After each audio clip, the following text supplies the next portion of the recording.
बिस्मिल्लाहिर्रहमानिर्रहीम। अपने बच्चों के अंदर से सुस्ती काहली को दूर कीजिए।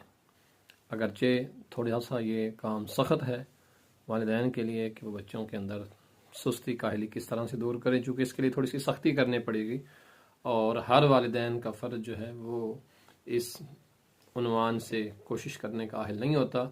लेकिन रिवायात में इस बात का तज़किरा किया गया है। रसूल इस्लाम सल्लल्लाहु अलैहि वसल्लम इरशाद फरमाते हैं कि सुस्ती और काहली ये सरासर तबाही की बुनियाद है। तो मेरे ख्याल में कोई माँ बाप ऐसा नहीं होगा कि जो ये सोचता हो कि उसका बेटा, उसकी बेटी, उसके बच्चे तबाह बर्बाद हो जाएं।